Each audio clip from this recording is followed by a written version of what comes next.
In fifth grade, you're allowed to sign up for band.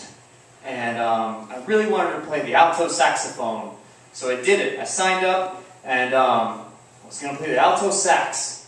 And the main reason why I actually signed up is because in 8th grade you get to go to Disneyland. And you get to play on down the Main Street. And I was so excited. I was like, I love Disneyland. I want to play the saxophone. And we're going to go down Main Street. And that was the dream. And in Phoenix, Arizona for me, being in 5th grade. But those of you in band, and I think orchestra too as well, there's first chair, second chair, third chair, and so on.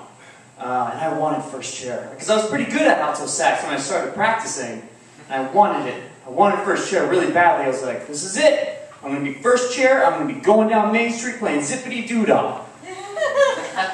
But you had to do these practice logs. You know, you had to write in your log, and that's how you move up chairs. And how well you were graded by your scales, that's how you move up. And I was pretty good. So, but I could never beat, I was always second chair, and I could never beat Teresa Finkel.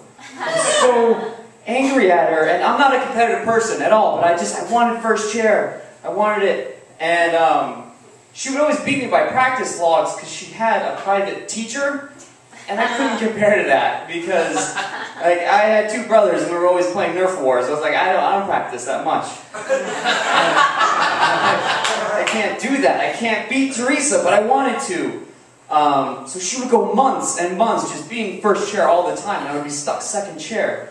Until finally, Miss Dubinsky, that's her real name, she said that now to move up chairs, you can do your practice logs, your scales, and you can challenge. I was like, this is it. This is it. This is it for Mark Alderson. He's moving up to first chair. And so I was like, okay. And all you had to do was fill out a submission form, and the person who you challenged had to accept it. And everyone in band was kind of getting sick of Teresa Finkel.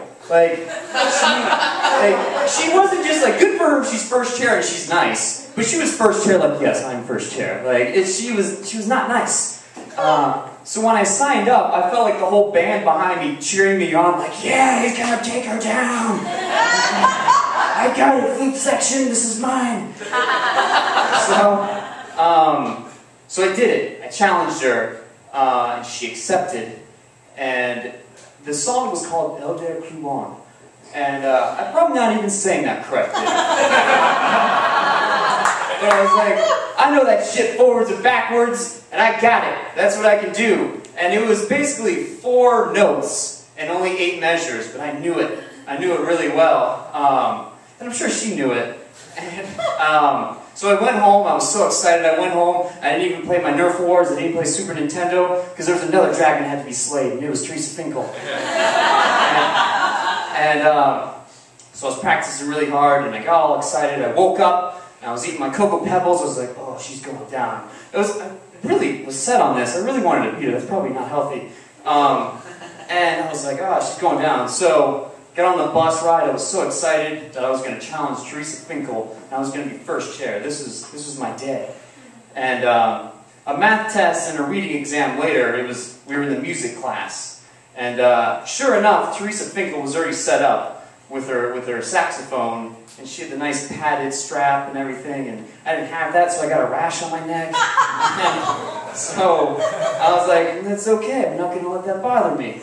So there it was. Mr. Dubinsky said, okay, we're going to do challenges at the beginning of class. So I thought, great, more time for me to be first chair when I win. So there she goes. She said, we're going to start with first chair and then go to second chair. And the whole class was like, maybe it was just all in my head, but I feel like everyone was like, yeah, this shit's going down right now. Like it was a game fight or something. But it was just band. And it was in 5th grade. So Teresa, you get to stand up, whatever, so she stands up, and she goes, and she's like, boom, boom, boom, and she squeaks, and I was like, yes, yes, it's happening, it's happening. So she started over, she had her little fresh start, and she started over, she's like, I'm sorry, Mr. Dubinsky, boop, boop, boop, boop. I was like, yo, it's on, I won. And she finished, and she sat down, a little bit defeated, but she smiled. And I was like, okay, it's my turn to play this right now. So I got up. I feel like everyone was really happy, cheering me on. And I played it.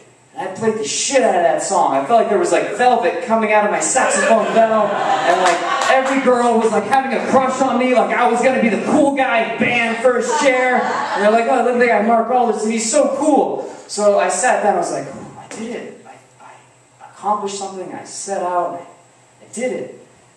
And Teresa then stands up and goes, oh, I'm sorry, I prepared something else. And I was like, no, sit down. I want this. And she just goes into this like, and